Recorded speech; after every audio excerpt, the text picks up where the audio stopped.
देश के प्रधानमंत्री श्री नरेंद्र मोदी जी ने देश की जनता को अपील किया है कि उनको सोना नहीं खरीदना चाहिए। मैं देश के प्रधानमंत्री जी से पूछना चाहता हूँ, करोड़ों लोग इस देश में व्यापारी वर्ग है, लेबर है, सेल्स में लोग हैं, जो गोल्ड के कारखाना में काम कर रहे हैं, शोरूम्स में काम कर रहे हैं। अगर आपका अपील ये है और सल्यूशन ये है तो ये सारे लोग क्या करेंगे? इनका सेल्स नहीं होगा तो हजारों लोगों को अपनी नौकरियों से हाथ धोना पड़ेगा और इनके परिवार को वो कैसे पालन करेंगे? उनके बच्चों का स्कूल होगा, कॉलेजेस का फीस होगा, बच्चों की शादी होगी। तो ये कोई सलूशन नहीं है और देश के प्रधानमंत्री से ये अपेक्षा भी हमें नहीं है। दूसरा, आपका कहना है कि डीजल और पेट्रोल की गाड़ियां मत खरीदिए।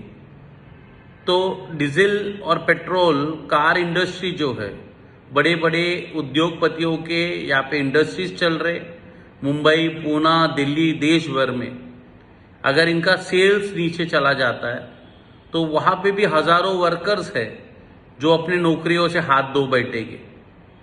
तो ये किस तरीके का सल्यूशन आप इस देश की जनता को दे रहे? फिर आप कह रहे हैं कि आप लोग विदेश मत जाइए। यहाँ पे कॉलेजेस है हॉस्पिटैलिटी के, टूरिज्म के, हजारों लोग टूरिज्म इंडस्ट्री में काम कर रहे हैं। अगर देश के लोग विदेश नहीं जाएंगे तो ये भी बच्चों का नौकरियां जाएगी।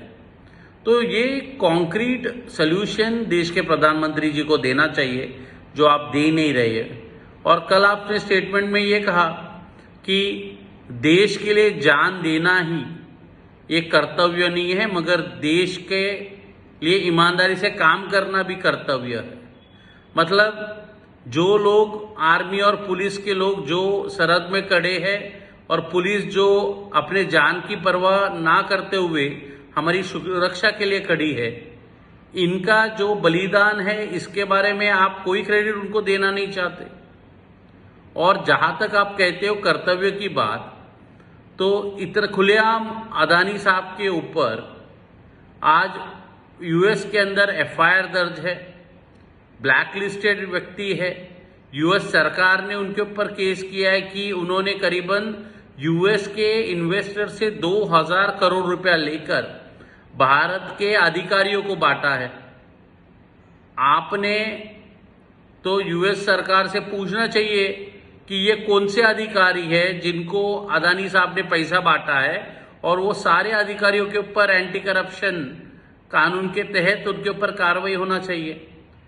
आप तो आपका कर्तव्य नहीं दिखा रहे, बल्कि आज मुंबई से लेके, दिल्ली से लेके अहमदाबाद, बताइए पूरे देश भर में जो भी बड़े कॉन्ट्रैक्ट्स है अदानी साहब को दिया जा रहा है। तो आप तो पहले अपना कर्तव्य निभाइए। और आज आप देखिए, आज हमारे पेट्रोलियम मिनिस्टर कह रहे हैं, हरदीप पुरी जी, कि हर रोज जो ऑयल कंपनी से उनको 1000 करोड़ का नुकसान हो रहा है, क्योंकि अंतर्राष्ट्रीय बाजार में तेल, क्रूड ऑयल महंगा हो चुका है। तो इसका सल्यूशन हमारे पास है।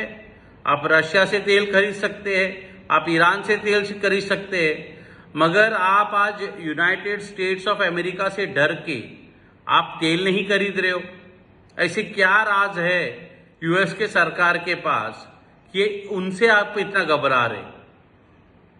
टैरिफ में भी आप देखिए, आपने यूएस सरकार के सामने सरेंडर करने का काम किया।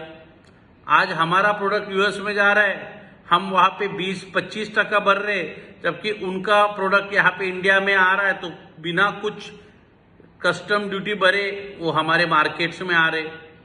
यहाँ पे भी हमारे इंडिया के लाखों करोड़ों किसानों को नुकसान हो रहा है। आज रुपया देखिए 96 रुपीस पर डॉलर हो चुका है।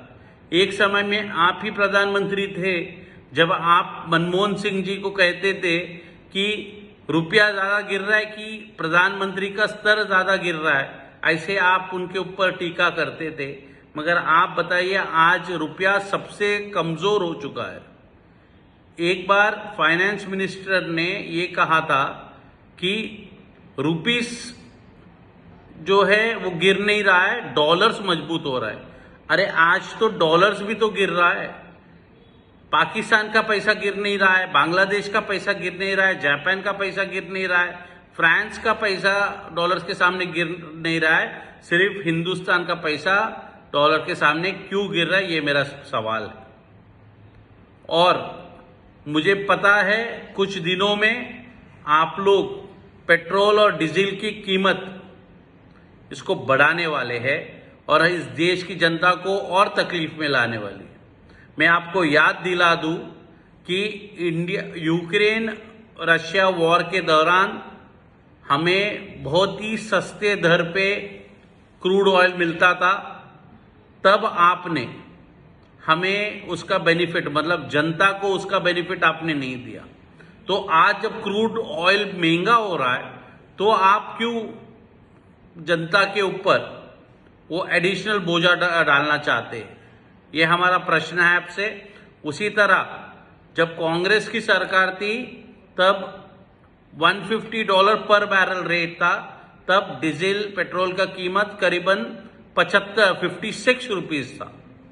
और जब आपके समय में $75 पर बैरल बहुत ही सस्ता हो गया था, फिर भी आपने हमें उस समय 97 रुपीस में डीजल बेचा था। तो ये प्रश्न है कि जब अंतर्राष्ट्रीय बाजार में आपने जब डीजल पेट्रोल का कीमत कम था तब आपने इसका लाभ देश की जनता को नहीं दिया, मगर अब जब महंगा हो रहा है तब आप इस बार देश की जनता को लूटना चाहते हैं। इसका हम निषेध करते हैं।